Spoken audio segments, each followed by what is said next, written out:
Buenas tardes amigos, vamos a dar comienzo a un nuevo video.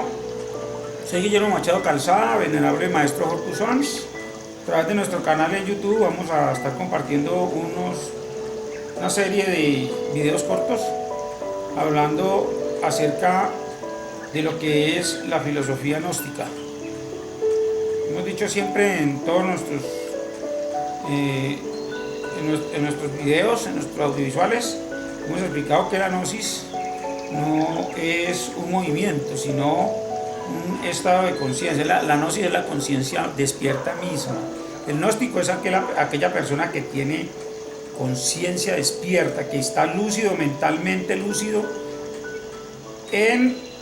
y durante lo cotidiano y durante sus visiones oníricas. Vamos a explicar claramente, de una forma sencilla y rápida, lo que es en sí las cuatro fases de la doctrina. Toda doctrina que aparece en el mundo tiene que empezar por una primera fase y tiene que transcurrir a través de cuatro fases. La primera de las fases, vemos allá, se llama la fase experimental. La fase experimental es el origen. Todos los credos del mundo empiezan por una fase experimental. La fase experimental, como su nombre lo indica, es un experimento, tiene un carácter absolutamente científico. En la fase experimental, a nivel del movimiento gnóstico, siempre podemos decir que siempre toda doctrina trata de, convertirse en un credo. Los credos no son las religiones. La religión es una cosa muy diferente a lo que es el credo. El credo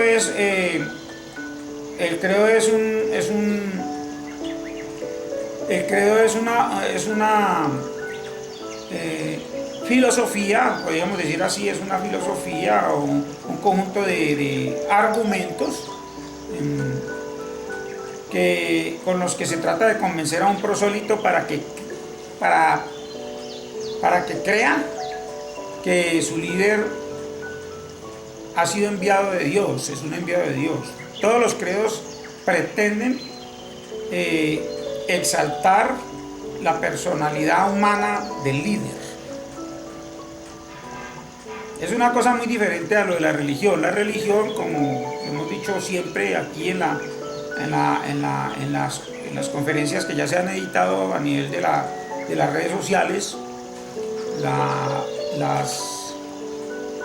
la religión es una convocatoria que se hace a los masones, o sea, a los albañiles, que están empapados de este conocimiento esotérico de la gnosis y que ojalá tengan la conciencia despierta.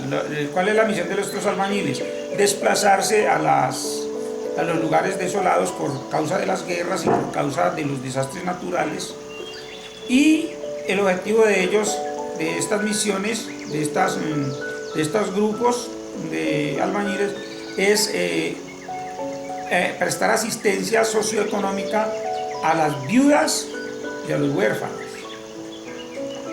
ayudar a construir las casas de las viudas, ayudar a construir los templos, ayudar a restaurar las ciudades desoladas por las guerras y por los desastres naturales. Vamos a ver qué es la fase experimental. La fase experimental es una parte es una etapa que cumple toda predicación, toda doctrina, en la que los argumentos son muy superfluos, y además de ser superfluos, generalmente son enigmáticos. Entonces, en la fase experimental de la doctrina, ya vemos, son cuatro fases. La fase experimental de toda doctrina, la primera fase se llama la fase experimental, y la fase experimental, en este caso de la doctrina gnóstica, tiende a convertir, el movimiento, el grupo de prosélitos trata a convertirlos en un credo, en un credo. Hoy en día el movimiento gnóstico se convirtió en un credo. Ya no hay en quién confiar, porque los credos caen en manos de las, digamos, de las élites, por decirlo así, de las élites más oligarcas. Las élites más oligarcas son las que lideran y las que engañan. Esto sucede con todos los movimientos filosóficos que aparecen en el mundo. La primera fase experimental. La segunda fase trascendental. ¿Por qué se llama trascendental? Porque en la segunda fase trascendental el hombre apostata. Entonces en la segunda fase, se llama la segunda fase trascendental porque el hombre, cansado de tanto fracaso, decide apostatar de su movimiento, de su iglesia, por decirlo así, de su congregación, apostata de ese credo, porque ya se está convirtiendo en credo, y se dedica a vivir el mundo como originalmente, según la convicción original que le habían impuesto desde sus antepasados, según la costumbre. Otros sigue pensando siempre en lo que es la verdad y sigue en busca de la verdad y inquieto por este camino, de tal manera que en la fase trascendental el hombre tiene la oportunidad de entender cuál es el 50% de la fase experimental en la que se dicen mentiras y cuál es el 50% que es relativamente verdadero, los argumentos. Luego viene la fase espiritual. ¿Qué es la fase espiritual? La fase espiritual de todo cuerpo doctrina empieza cuando el individuo que está en la segunda fase trascendental ha asimilado bien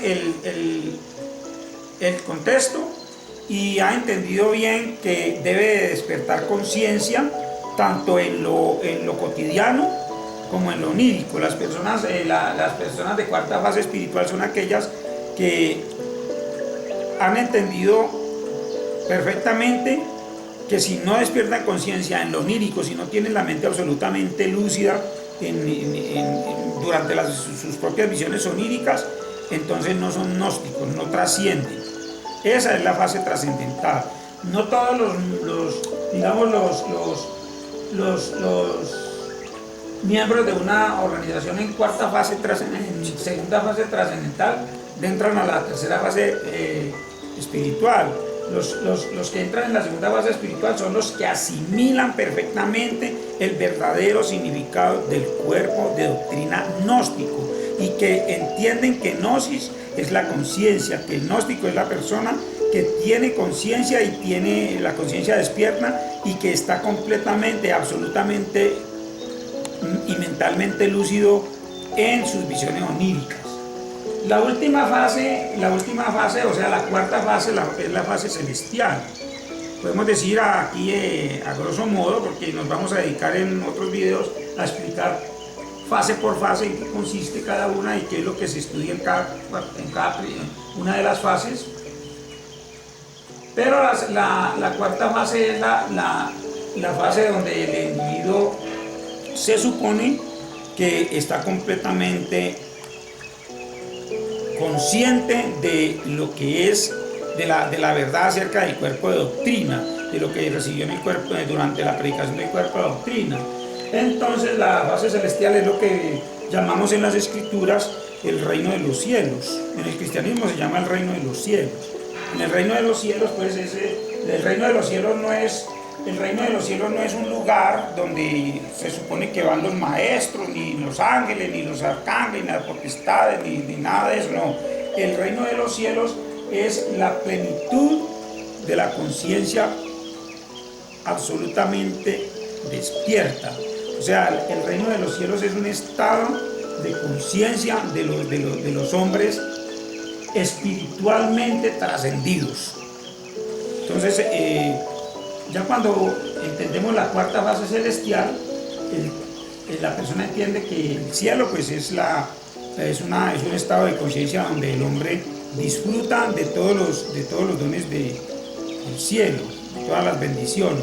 Y el infierno, que es un lugar mitológico, el infierno es un estado de conciencia realmente que se opone al estado celestial. O sea, el infierno es, por decirlo así, el estado, la condición de calle, la condición de indigencia. Ese es el infierno. La Divina Comedia, hablamos del infierno porque la Divina Comedia, hemos tocado esos temas estudiando la Divina Comedia y hemos visto que el infierno es precisamente la caída del hombre, en las esferas más bajas de la sociedad en que se desenvuelve.